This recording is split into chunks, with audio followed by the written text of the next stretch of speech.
Je suis moi-même fils de garagiste, hein, dans le sens noble du terme, donc j'ai grandi dans cet environnement. Ensuite, quand il a fallu, quand j'ai eu l'âge de faire mes choix d'orientation professionnelle, j'ai choisi d'apprendre le métier de carrossier. Voilà, de carrossier en réalisant un BEP au lycée Alain Savary à Wattrelos.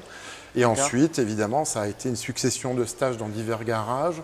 Ça a été une première embauche dans une concession d'une autre marque.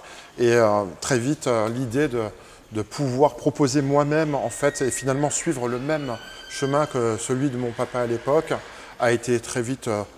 J'en ai très vite ressenti le besoin et dès 1996, en fait, j'ai ouvert mon premier petit garage de proximité.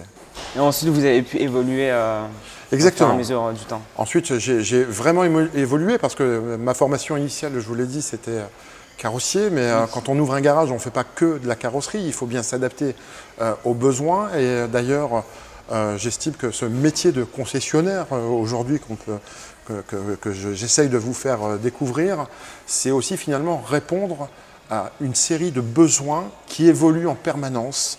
Et voilà, donc que ce soit de la mécanique, de la carrosserie, que ce soit de l'entretien, de la panne, du diagnostic, de la vente de véhicules occasion, de la vente de véhicules neufs, de la pièce détachée.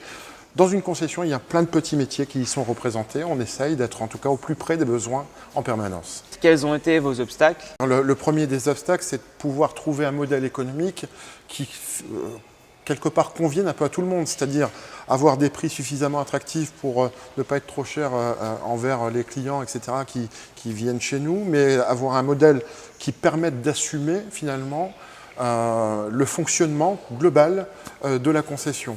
Les obstacles, c'est aussi quelquefois donc faire face à des problèmes de trésorerie, hein, je disais, oui. Parce que des événements, malheureusement, on a connu celui qui est encore d'actualité, malheureusement, par exemple, le coronavirus, qui est un obstacle, qui pour nous dit, mais ouais, mais ok, on ne peut plus travailler, on doit fermer, mais d'un autre côté, j'ai des charges, j'ai des salariés, comment je fais?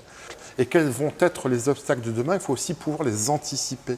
C'est important, c'est-à-dire que la technologie change, le métier de concessionnaire change, les besoins des consommateurs changent, et il faut essayer d'être un minimum renseigné et d'avoir une espèce de vision pour pouvoir ne pas être en retard quand il va falloir opérer tous ces changements. Quels sont vos conseils pour vous lancer dans l'entrepreneuriat?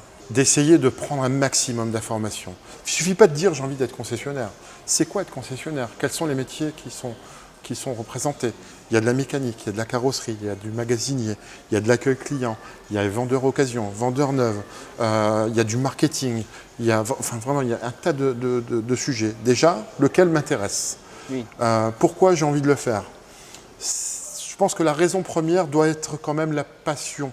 Et si j'ai envie de dire un bon conseil à celui les jeunes qui ont envie de se lancer, c'est de dire mais finalement qu'est-ce que j'ai envie d'apporter?